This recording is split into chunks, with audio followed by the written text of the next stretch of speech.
You have often pointed to your ability to reach across the aisle to get things done, but 4 months after Sandy Hook, a measure to require expanded background checks died on the Senate floor.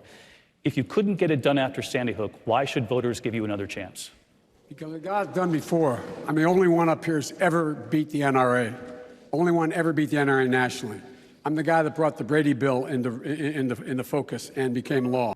And you're also the guy who in the 80s said, during my 12.5 years as a member of this body, I have never believed that additional gun control or federal registration of guns would reduce crime.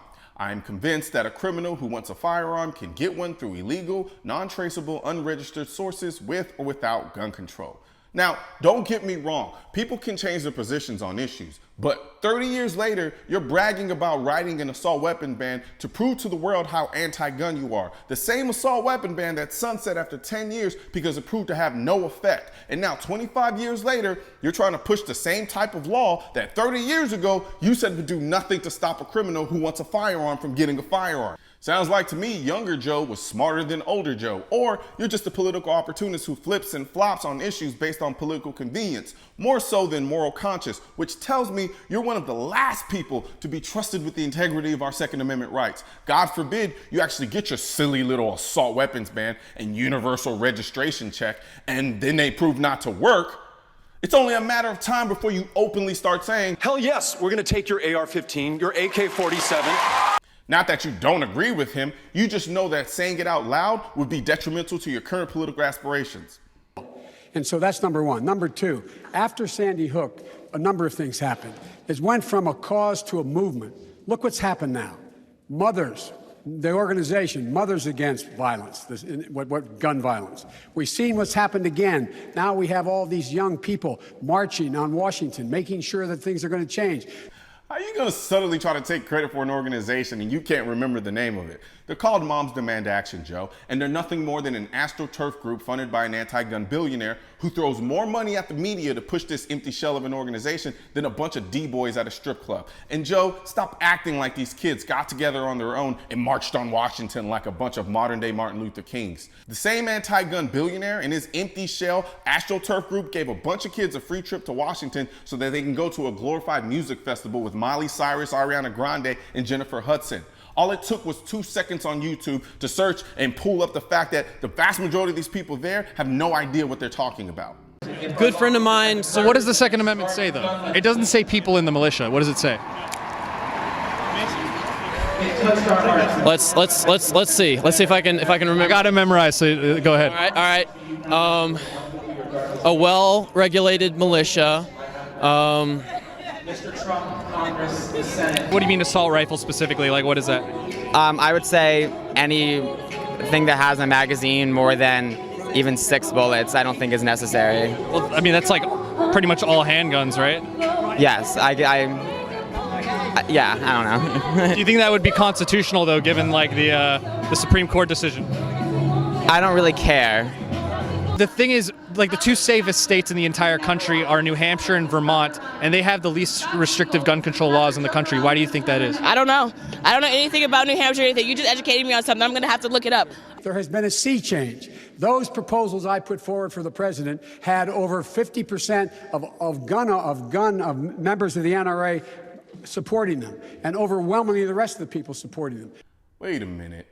So in one breath, you're the only one who beat the NRA, and then in another, you're saying that you have the support of 50% of their members. You don't get to have it both ways, Joe. You don't get to act like it's a faceless Illuminati organization one minute, but then when it benefits you, try to humanize the organization the next by saying, I have 50% of their members that agree with me. I would love to see where you surveyed the entirety of the NRA membership, considering that list isn't public knowledge, and ask them if they agreed with you, or did you lie about it because you know you can't prove the truth, nor can you prove the falsehood of your statement. Like I said in my Beto video, every candidate on this stage is the same as Beto on this issue. They just know the golden rule when trying to push gun control. Everybody knows you never go full retard. Now the numbers are much higher because they realize what I've been saying, and we've all been saying, is correct. Over 90% of the American people think we have to get assault weapons off the street. Joe, where is this study? Please show me the poll that says 90% of people agree with you on assault weapons ban. While you're doing that, I'll tell you what the polls actually say. A Politico poll showed that only 70% of voters would back an assault weapons ban. A Fox News poll showed that only 67% supported an assault weapons ban. An NPR PBS NewsHour poll showed that only 57% agreed with an assault weapons ban. A Washington Post ABC News poll showed that only 56% of people agreed with an assault weapons ban. A HuffPost poll showed that only 59% of people agreed with an assault weapons ban. Joe, where the hell did you get 90%? Crazy thing is, I'm certain 90% of the people you asked didn't know the difference between an AR-15 and an assault weapon. Hell, I'm positive they didn't even know that there was a difference. An assault weapon is a made-up term to lump machine guns and AR-15s into the same category. But when you ask people, should they have an assault weapon ban, they think you're talking about machine guns, while you are actually talking about AR-15s. I'll put money on the fact that if you did a survey with people who knew the difference between a machine gun and an AR-15, I'm sure those numbers would be a lot lower. If 90% of people truly wanted an assault weapons ban, you would have had it a long time ago. You wouldn't have to be on stage trying to convince us that everyone else agrees with you. So either you misspoke or you're a liar. Either way, that stat is garbage. Period. And we have to get buybacks and get them out of their basements. Did he just say we have to get buybacks and get them out of the basement? Period. And we have to get buybacks and get them out of their basements. Yeah, he did. So the point is, things have changed, and things have changed a lot. And now what's happening is... Joe, the only thing that has changed is the lengths that anti-gun politicians like yourself and the media have gone to stifle the voices that you disagree with.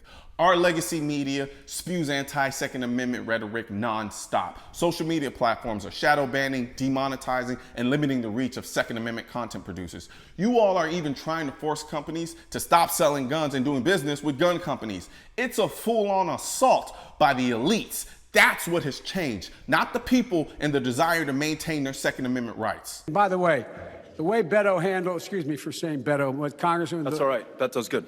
Except Beto ain't your real name. Your real name is Robert Francis Sommelier.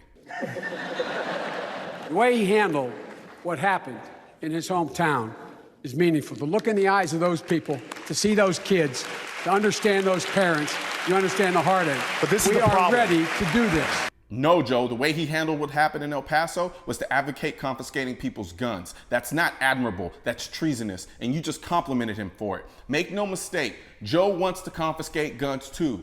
He just can't find a legal way to do it. So to gun owners out there who say, well, a Biden administration means they're going to come for my guns. Bingo, you're right if you have an assault weapon. People would be allowed to keep the weapons they already have. Right now, there's no legal way that I'm aware of that you could deny them the right if they had legally purchased them. But we can, in fact, make a major effort to get them off the street and out of the possession of people. Right now, there's a culture war against the Second Amendment, which is why I need your help spreading our message to counter their message.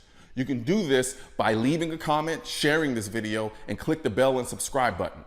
Let my voice be your voice, and let them know you want to keep America tactical. Because the right to keep and bear arms shall not be infringed wasn't a suggestion, it was a directive.